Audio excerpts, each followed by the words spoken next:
I am. Oh, I can sit on my couch actually. People with couches. So tonight I'm making chicken orzo for dinner. I think it should last me for a few evenings. I'm basically meal prepping because I plan to have this meal as dinner for the next 3 or 4 evenings. Yeah, recently I've been preparing a lot of meals on a day-to-day basis. Also, Risuna was here for a couple of days, so it's just been like different meals every day. So I am trying to be economical and save some bucks by just making. Last week I did make like a one pot brown rice, chicken, and veggie situation. But also to carb load, I think Orzo is going to be good because my mileage is ramping up as well as I'm approaching the like the end of my training camp, my training block for the Cape Town Marathon. We are 6 weeks out from the marathon now, and I've been training for the past 15 weeks. So yeah, body's tired, it needs more fuel, and also the amount of kilometers I'm running are just ramping up. So it's good to get those carbs in and just have sustained energy throughout. But yeah, other than that, really, I just don't like spending so much money on food. So if I can save some money and save some groceries, I'm going to try and do that and just make a meal for a few days. And then, yeah, that's me basically. So I'm going to take you through that. Yeah. Okay, so here I've diced some chicken breasts and spiced them. I spiced them with a combination of spices actually. I use this steak and chops, and I use this braai mixture that I got from an Indian shop in KZN a few months ago. And obviously I use the crushed chili, I use some black pepper, and I use some paprika. And some chicken spice as well. So it's a combination of things, and I just mixed that all together with a little bit of extra virgin olive oil, and that's some extra virgin olive oil in there as well. And I'm gonna let that just like whoop whoop whoop. Okay, there we go. And you can immediately hear it's searing away. So I'm gonna pan fry that. I'm gonna pot fry that for a few minutes. My stove is on like 6 out of 9. So like just like a moderate high heat. And then while that goes on, I am going to dice up some sun-dried tomatoes.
good does that look?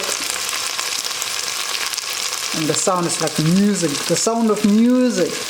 My heart would be filled with the sound of music, and I'll sing once more. So this is done now, and so that's the diced sun-dried tomatoes. That's next to go into the pot.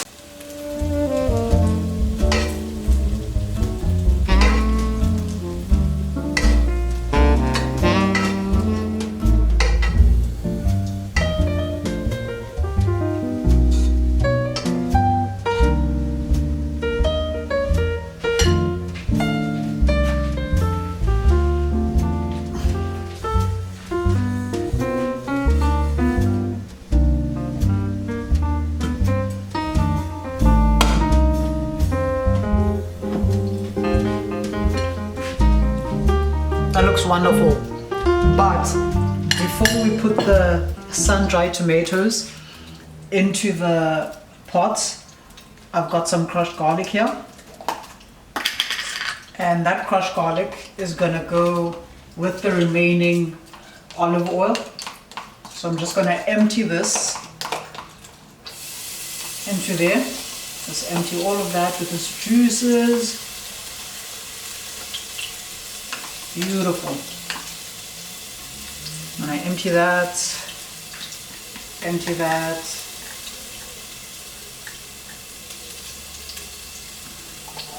let the garlic cook for a bit.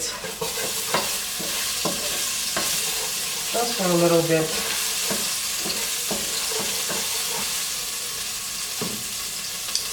And then this vinaigrette from the sun-dried tomatoes doesn't go to waste. I'm gonna add that on there, and then I'm gonna add this in there as well, and let it all simmer together and come together.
I've lowered the heat on that, so I'm going to let it simmer for about 5 more minutes now, and then I'm going to check on it, and then we'll go through the next stanza. My water just boiled, and I'm going to fill up this cup with half a chicken stock. I'm just going to fill that up to about there, and then I'm going to let that dissolve. Actually, I'm not going to let it dissolve because my sun-dried tomatoes are still doing their thing there. I'm going to help that help it dissolve.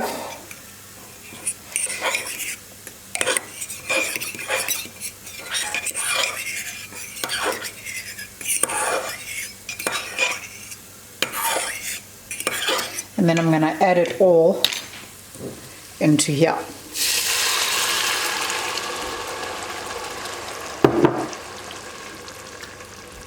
My heat now is like medium low, so it's not completely low, but it's not as high as it was when I was doing the chicken either, obviously. Just medium low at like 3 or 4, and I'm gonna let this simmer for like 1 minute, maybe to 2 minutes, and I'm gonna add the orzo.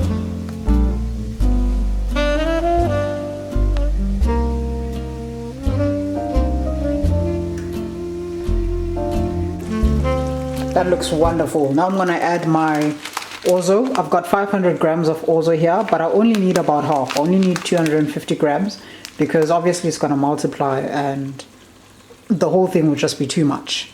So I'm gonna add that now.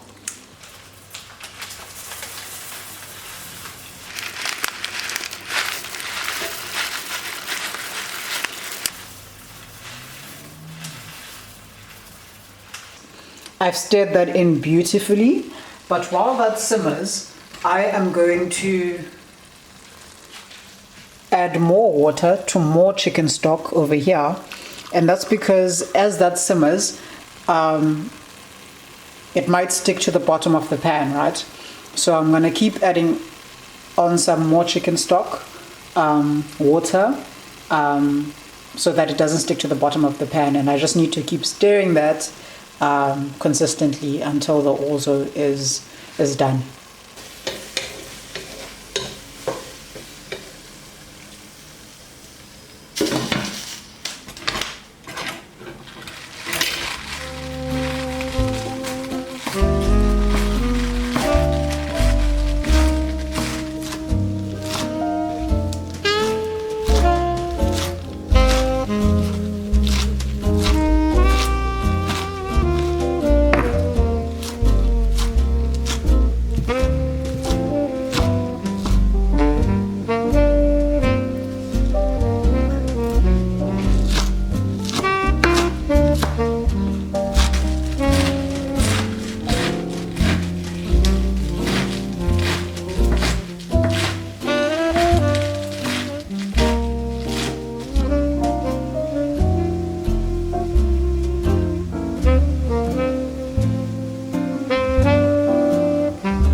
Looks absolutely wonderful, but more importantly is that the orzo is almost cooked all the way through.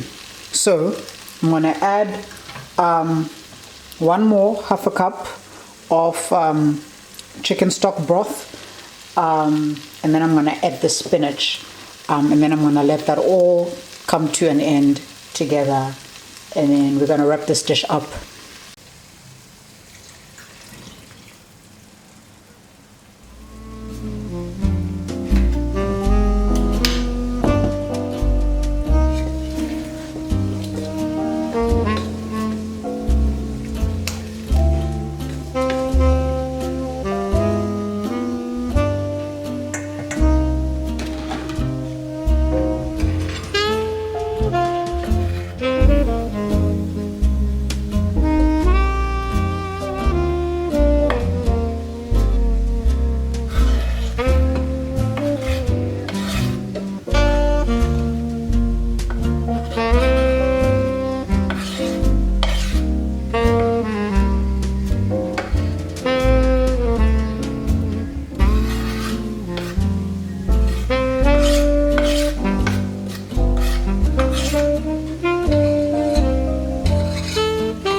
The orzo is well cooked, the spinach is cooked, everything is cooked and simmering very beautifully. I'm gonna add the chicken now, and then yeah, this is basically the closing stages really.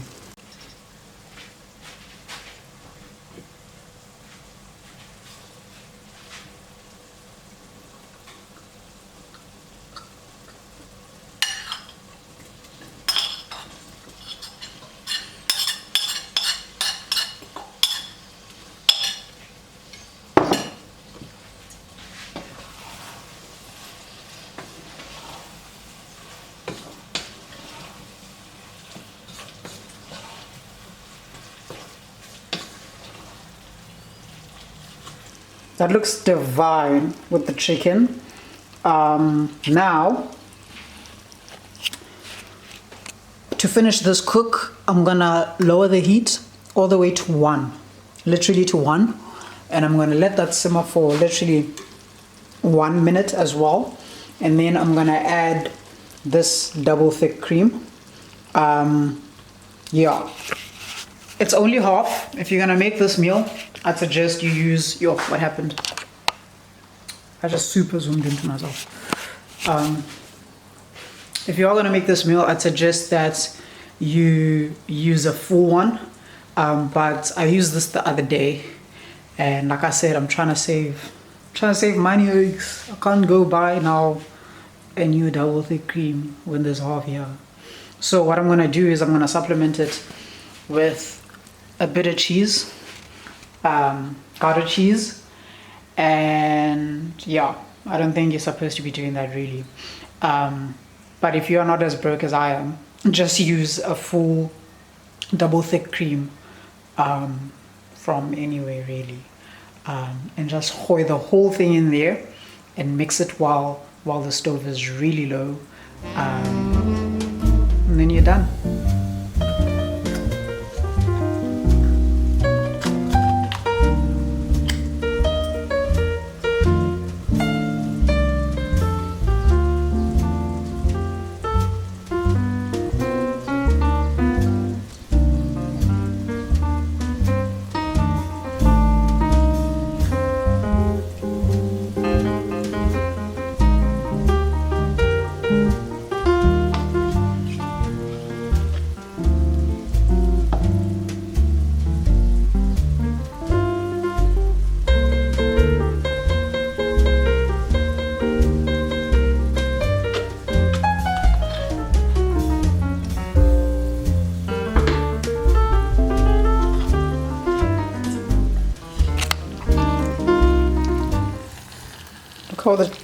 Look how the color changes as this cream disintegrates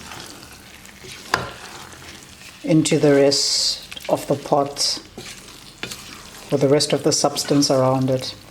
Look at the color more than anything.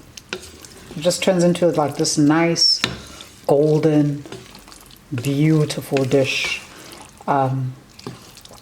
Even more so if you use a full like tub of cream.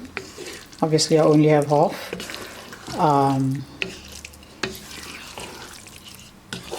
Look at that. And I'm just gonna do what I'm not supposed to do and add cheese, because you need to experiment sometimes, you know. You need to be innovative, and yeah, that's what I'm doing. Oh, it smells divine right now. It smells so beautiful. And that's basically the dish done, guys. I'm gonna let that stay on 1 for literally 2 more minutes. And then I'm gonna dish it up while it's still hot. And I'm gonna enjoy it with an episode of something.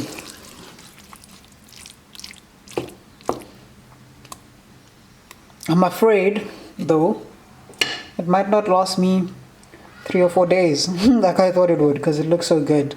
I'm probably gonna have a bit more for seconds, but I'm so happy with how it turned out.